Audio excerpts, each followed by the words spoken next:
Well, distinguished guests, researchers, scientists, innovators, a very warm welcome to all of you. And thank you so much for joining us for the launch event of our 2021 EU Research and Innovation Days here in ASEAN.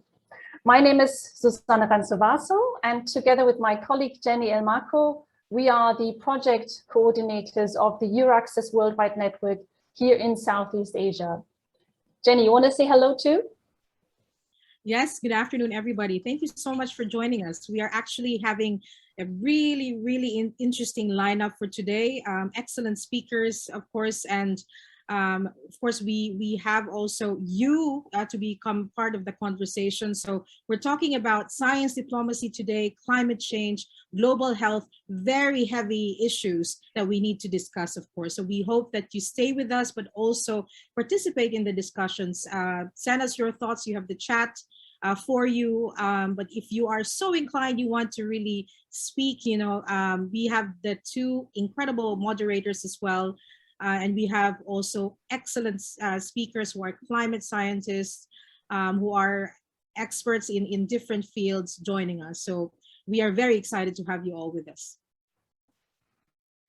Absolutely. Thank you, Jenny. So as Jenny said, climate change and global health are really two of the challenges that are global in dimension. We're all looking towards Glasgow in the UK at the moment to see and hope that the global leaders will come to conclusions on how we can avert the climate crisis that we're all faced with. And of course, this offers great potential for our two regions to work together more closely. And this is why we have dedicated this year's EU Research and Innovation Day to the focus on opportunities for collaboration between researchers, innovators, young people in our two regions to work together to meet some of these climate goals and to support global health.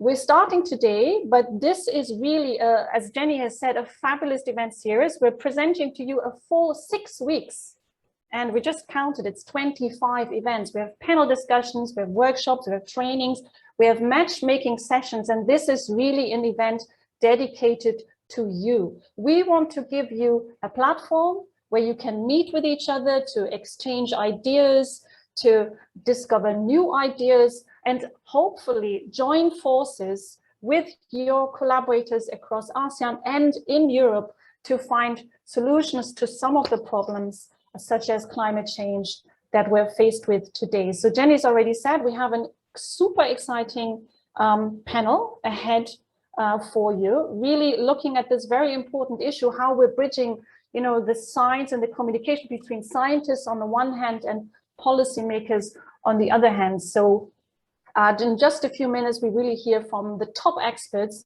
and we hope that you will find this as exciting as we do. Now, it is our very great honor to introduce you to our distinguished speaker this morning, who will share with us his welcome message to open this 2021 EU Research and Innovation Days. And it is, of course, my pleasure to introduce you to the EU Ambassador to ASEAN, His Excellency Igor Driesmans. Ambassador Driesmans, the floor is yours. Thank you very much, Susan. Thank you to all of you. Thank you also to Jenny, of course, for the welcome.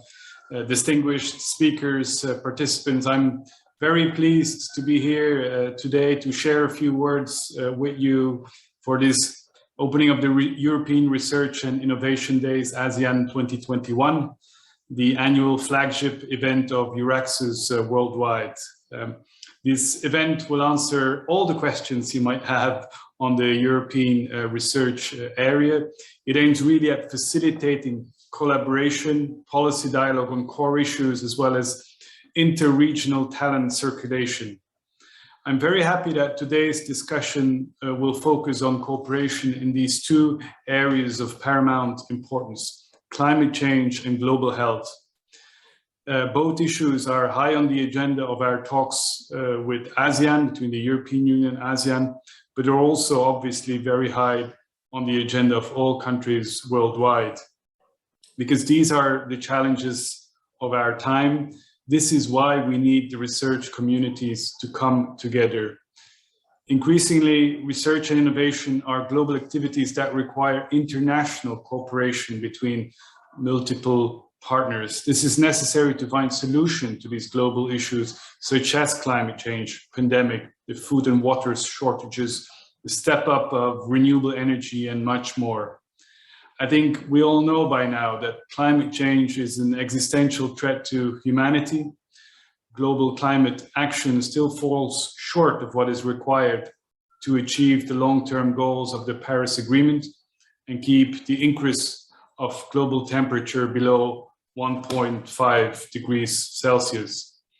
The report of the Intergovernmental Panel on Climate Change published in August was very clear, confirming the world is warming up rapidly due to human influence, and reiterating the need to reduce our CO2 emissions to net zero, cut down on the emissions of other greenhouse gases as well, but also really a call to scale up action to protect our natural carbon sinks such as forests and oceans.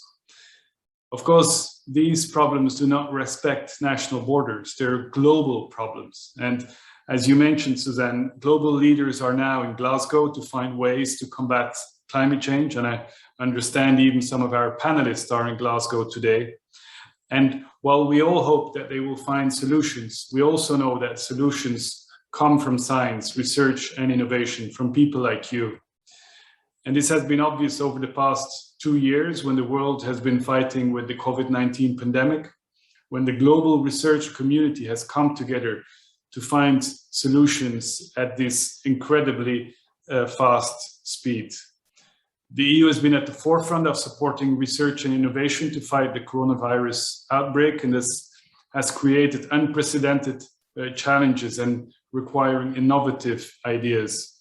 The EU pledged 1.4 billion to the global call for action, of which 1 billion comes from the EU research program Horizon 2020 to help develop vaccines against the coronavirus, new treatments, diagnostic tools, etc.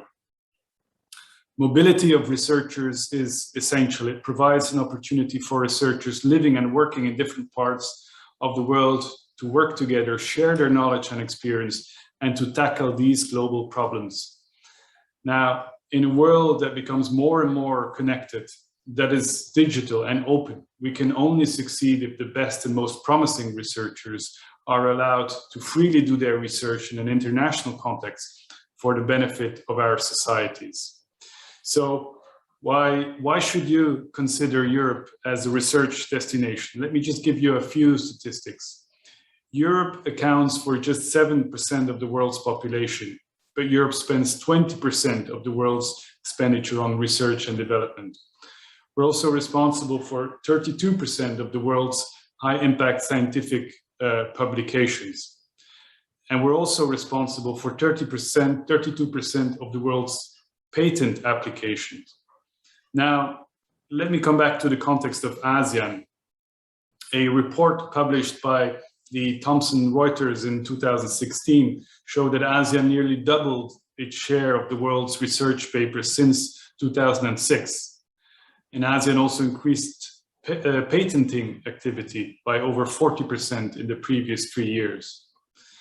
A key component of ASEAN's progress in science and innovation has been co-authorship of scientific papers with international partners, including those from Europe. In fact, the EU is ASEAN's strongest partner in co-publication collaboration. We must work together to strengthen this cooperation between ASEAN and Europe. These win-win research partnerships will address global challenges, but also strengthen our ties. Now, ladies and gentlemen, in closing, let me just say I'm convinced that ASEAN and Europe will benefit enormously from the participation of ASEAN researchers in the various research programs that will be presented later today. Amongst the various tools the EU has developed to foster the mobility of researchers, the Marie Skłodowska-Curie actions are one of the most important. Since their launch in '96, these funding opportunities have supported more some 65,000 researchers from 130 countries. I'm very happy that through going virtual for this event, we've been able to spread the word on EU and ASEAN study and research opportunities to an even wider and more diverse range of researchers and academics from across ASEAN. So let me thank you all for joining us today, and I wish you a very productive discussion. Thank you so much. And thank you so much, Ambassador Driesmans, for these really excellent remarks. And I think everybody is now looking forward to what we have ahead. And as you said, we really have put together a fabulous program, we think, to allow you to discover the different opportunities that are available for you to join forces with research collaborators across ASEAN and across Europe to find joint solutions. I'll hand over to my colleague, Jenny, at this point. Thank you very much, Susan. So we are actually very privileged because we have someone who's joining us all the way from the COP26